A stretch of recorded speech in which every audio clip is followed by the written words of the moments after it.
आज स्वतः घरी बाबा मला भेटायला आले. तर जय श्रीराम जय शिवराय बाबा. काही हो नाही तर नाही हो, माझ्या दिवसाची सुरुवात गायांपासूनच होते. गायांना मकाची कुट्टी टाकून दिली, वरून खाद्याचा फ्लेवर मारला. दत्त जयंती होती तरी आमच्या टाबराला शाळा होती. आवरून येऊन बसलेलं होतं बसची वाट पाहत. 2-3 महायुद्ध होऊन गेले, पण तरी पण या दोघांनी काही उंड्यान शिरवायांच्या मध्ये युद्ध चालू केलं तेच कळलं नाही. दत्त जयंतीमुळे गावात गुरुचरित्र पारायण होतं. आज शेवटचा दिवस होता आणि दत्त जयंती पण होती आज, त्याच्यामुळे गावात भव्य मिरवणूक होती. गुरुचरित्र पारायण आणि भव्य मिरवणूक हे दोन्ही पण स्वामी समर्थ केंद्र संचलित होतं. या भव्य मिरवणुकीचा मला शूट भेटलेला होता. तुमचं जर काही शूट असेल तर मला DM करू शकता. रथ चालक म्हणून ओम भाऊ बसलेले होते आज.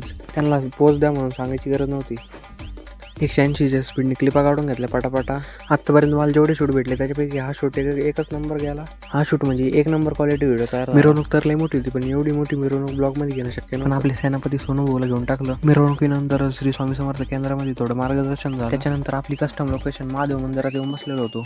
तर तिथं आपला मित्र आधी शिंदे 2 महिन्यानंतर भेटला होता मला. तेव्हा आल्या पहिल्यांदा मलाच भेटला. म्हणजे तू फॅन फॉलोइंग आउट राहील, त्याच्यामुळे नंतर वेळेने भेटायचा. त्याच्यासोबत फोटो आहे, पण अजून 1-2 चांगली काढून घेऊन दिले की कॅमेरामॅन तर तयारच होता आपला.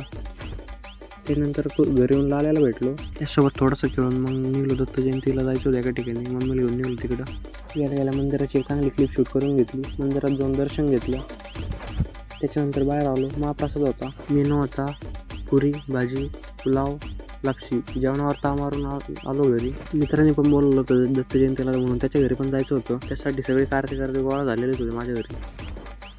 मग मी पण एका गाडीवर बसलो. बाकी थंडी गाठ आहे, अशीच भारी ब्लॉग पाहण्यासाठी फॉलो करा.